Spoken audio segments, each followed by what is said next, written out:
apakah teman-teman boleh ikut memilih di lokasi domisilinya walaupun alamat di KTP-nya itu tidak sesuai, Pak? Di Pilkada 2024 ini, itu mekanisme pemutakhiran data itu kita menggunakan mekanisme jujur.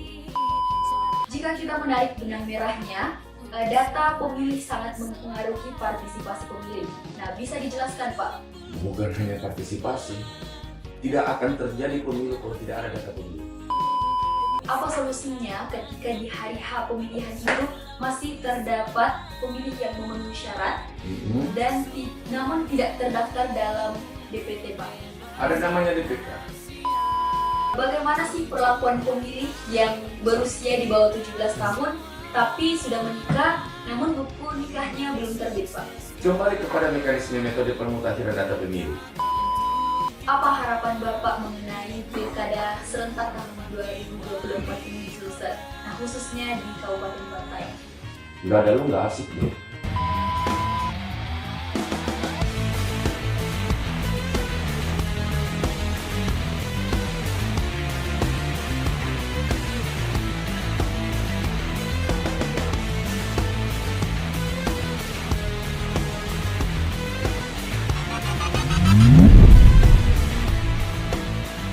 Bismillahirrahmanirrahim. Assalamualaikum warahmatullahi wabarakatuh.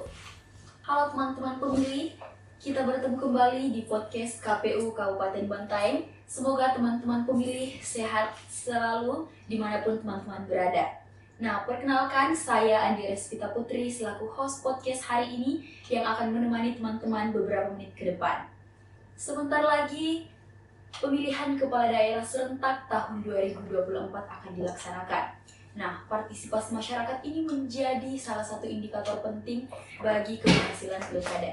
Semakin tinggi tingkat partisipasi masyarakat, maka kemudian akan secara otomatis memperbaiki legitimasi pemilihan secara umum.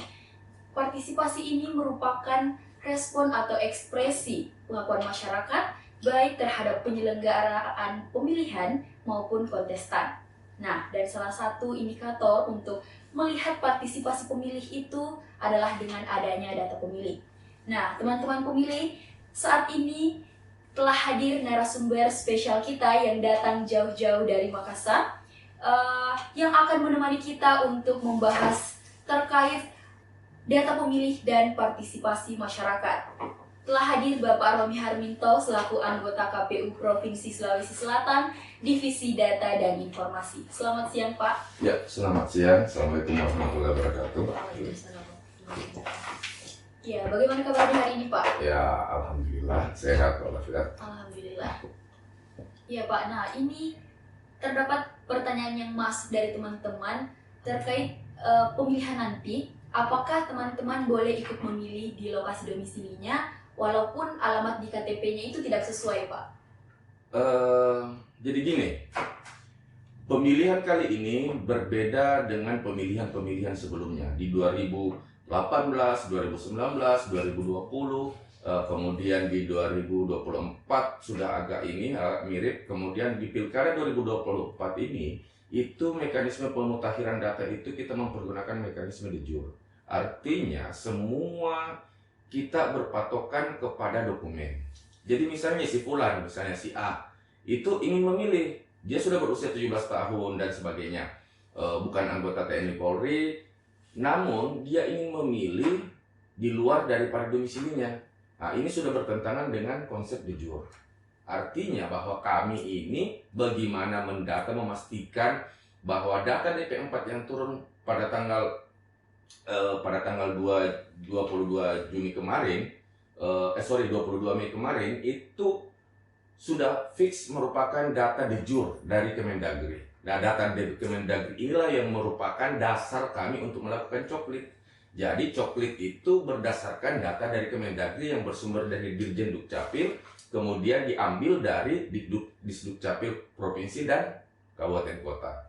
Ya, jadi begitu ya teman-teman. Semoga di luar di publik sudah tidak ada misinformasi terkait hal itu, Pak. Jadi teman-teman tetap dapat menggunakan hak pilihnya di pilkada nanti, Pak. Ya. Nah, untuk tahapan data pemilih saat ini itu sudah sampai di mana, Pak? Jadi begini, kita ini sudah menerima DP4 dari Kemendagri itu pada tanggal 22 Mei kemarin. Kemudian data tersebut itu data DP4 itu 270 juta jiwa itu diturunkan disinkronisasi dulu di KPU RI, dibenturkan dengan data yang hasil pemilu kemarin di Pilpres kemarin. Nah, dari sinkronisasi tersebut ada data yang clear. Maksudnya dia ada data di DP4 dan ada data di hasil pemilu kemarin. Inilah yang diturunkan ke melalui KPU Provinsi. KPU Provinsi mendistribusikan, kalau di Sulawesi Selatan didistribusikan ke 24 kabupaten kota. 24 kabupaten kota menerima DP4 tersebut, kemudian melakukan pencocokan dari penelitian. Si fulan sudah benar apa si fulan, mendatangi setiap pemilih door to door untuk memastikan bahwa pemilih yang ada di DP4 itu adalah yang sebenarnya.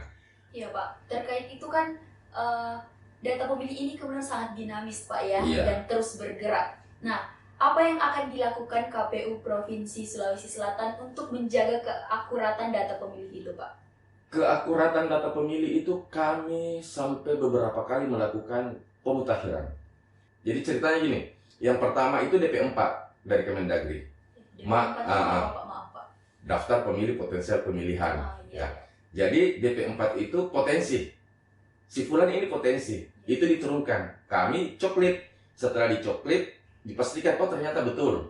Nah, setelah dicoklit kemudian diumumkan. Ditetapkan di tingkat kelurahan. Setelah ditetapkan tingkat kelurahan, maka langsung ditetapkan lagi di tingkat kecamatan. Setelah itu menjadi dari DP4 itu menjadi DPHP. Dan ketika ditetapkan di kabupaten kota menjadi DPS, daftar pemilih sementara. Nah, KPU kabupaten kota, 24 kabupaten kota dan Sulawesi Selatan dan 514 kabupaten kota se-Indonesia wajib mengumumkan di kelurahan, di tempat-tempat keramaian bahwa inilah yang hasil DPS.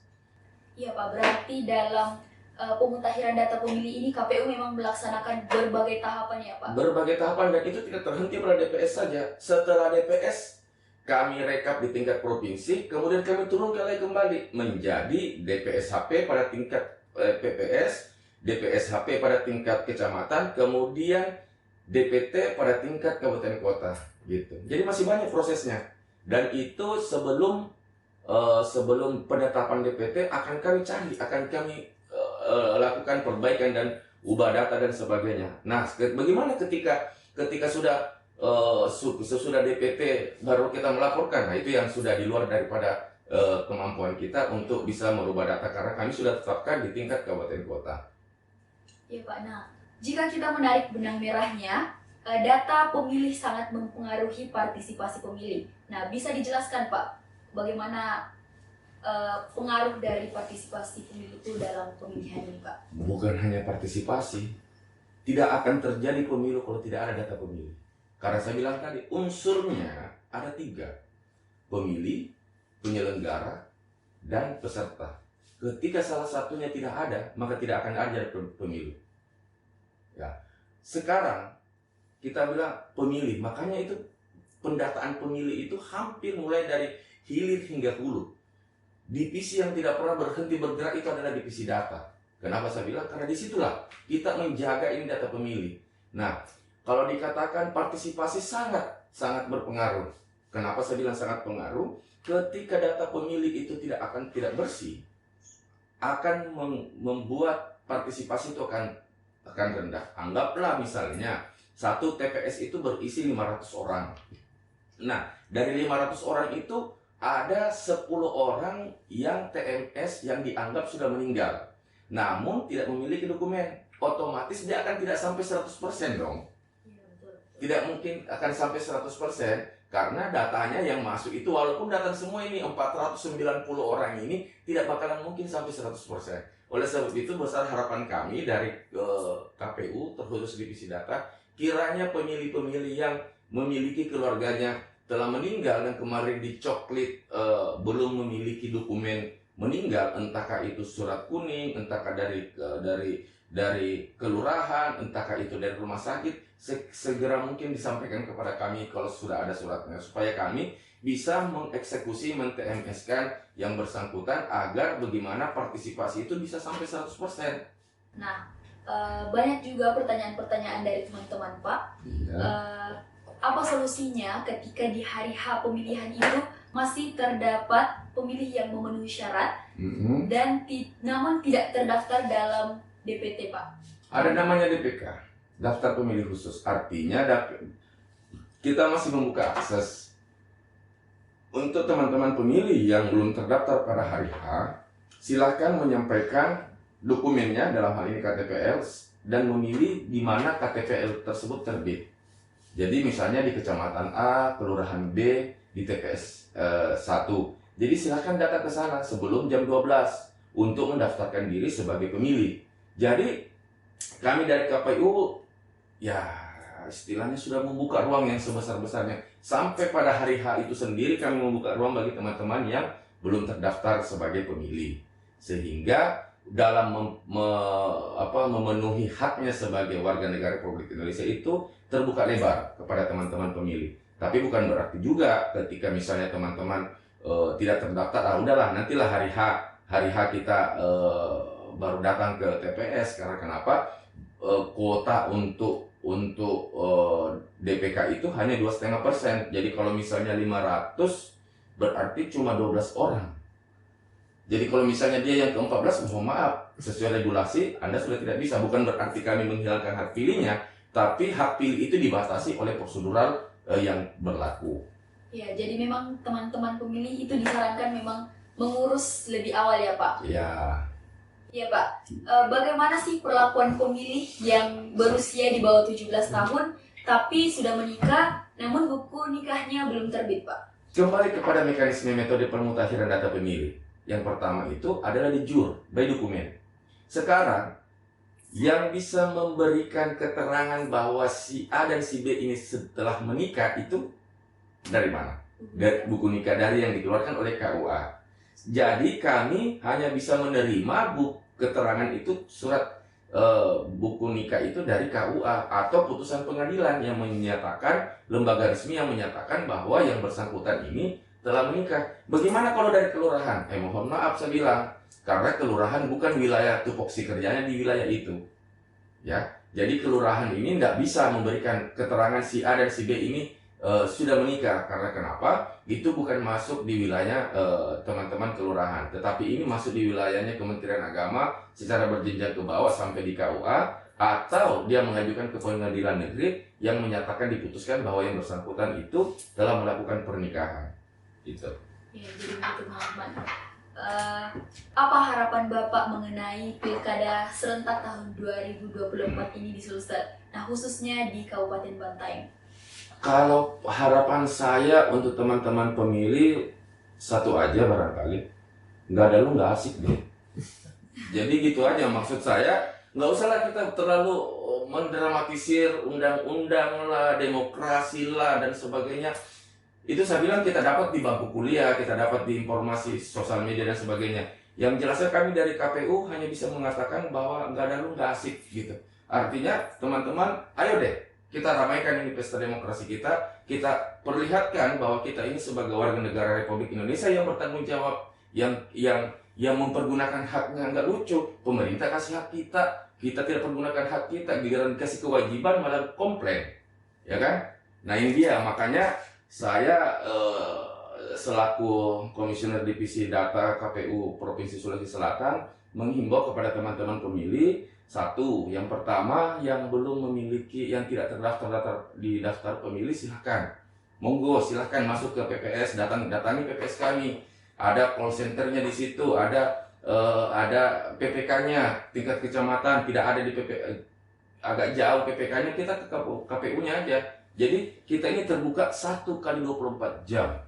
Untuk divisi data 24 kabupaten kota itu mereka bekerja 1 kali 24 jam. Jam berapapun kalian datang ke kantor kami di tingkat PPK, PPS, KPU, kami selalu siap menunggu teman-teman.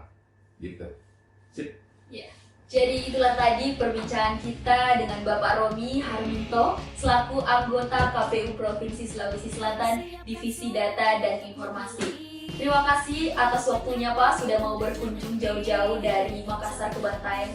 Jangan lupa teman-teman pemilih untuk datang di TPS masing-masing tanggal 27 November 2024. Gunakan hak suara kalian untuk perubahan daerah kalian. Pilkada, pilkada untuk kita.